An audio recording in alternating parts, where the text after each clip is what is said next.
ओम श्री परमात्मने नमः। ओम श्री गुरुवे नमः।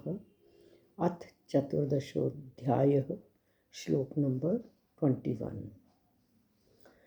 इस श्लोक में अर्जुन भगवान से गुणातीत पुरुष के बारे में प्रश्न करते हैं। 3 प्रश्न पूछे हैं अर्जुन ने इस श्लोक में।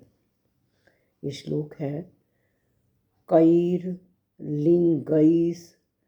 त्रीन् गुणानेता। कैर्लिङ्गैः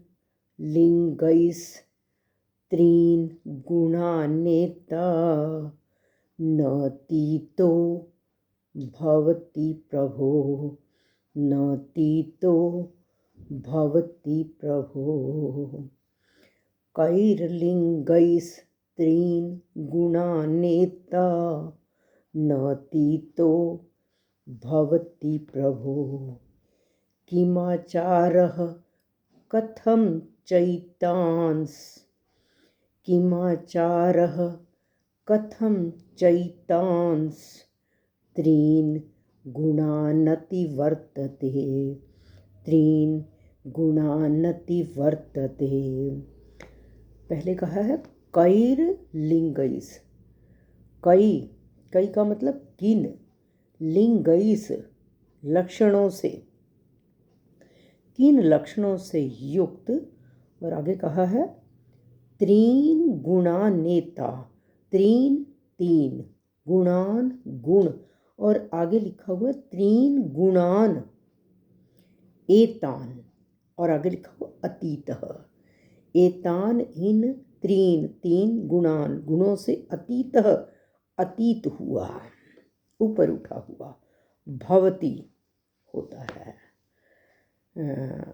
अर्जुन भगवान से पूछते हैं प्रभो, हे प्रभो, एतान त्रीन गुणान अतीतः, इन 3 गुणों से युक्त हुआ, अतीत हुआ, इन 3 गुणों से अतीत अर्थात ऊपर उठा हुआ, अतीत हुआ मनुष्य कैर्लिङ्गैः किन लक्षणों से भवति युक्त होता है। किन लक्षणों से युक्त होता है। जो इन 3 गुणों को पार कर गया है वो उसके क्या लक्षण हैं। किमाचारः उसके आचरण कैसे हैं, उसका रहन सहन कैसा है, उसका खान पान कैसा है, उसकी वृत्तियाँ कैसी हैं। आगे कहा है त्रीन गुणानति वर्तते। एतान त्रीन गुणानति वर्तते, इन 3 गुणों का अति वर्तते अतिक्रमण कैसे किया जाता है, अर्थात इन 3 गुणों से पार कैसे हुआ जा सकता है। इस प्रश्न में श्लोक में अर्जुन ने केवल भगवान से प्रश्न पूछे हैं। 3 प्रश्न हैं।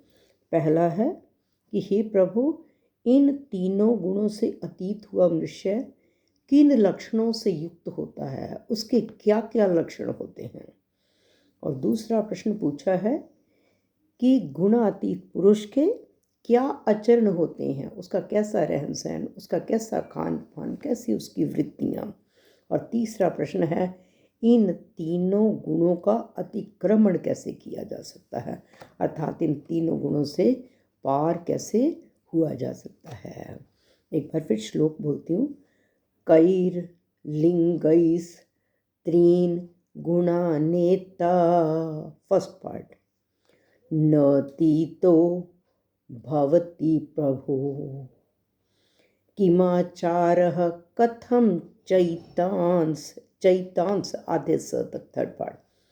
किमाचारः कथं चैतांस त्रीन गुणानति वर्तते। त्रीन गुणानति वर्तते। हे प्रभु, इन 3 गुणों से अतीत हुआ मनुष्य किन लक्षणों से युक्त होता है, उसके क्या क्या आचरण होते हैं, कैसे आचरण होते हैं, और इन 3 गुणों का अतिक्रमण कैसे किया जा सकता है। श्री कृष्ण अर्पणम अस्तु।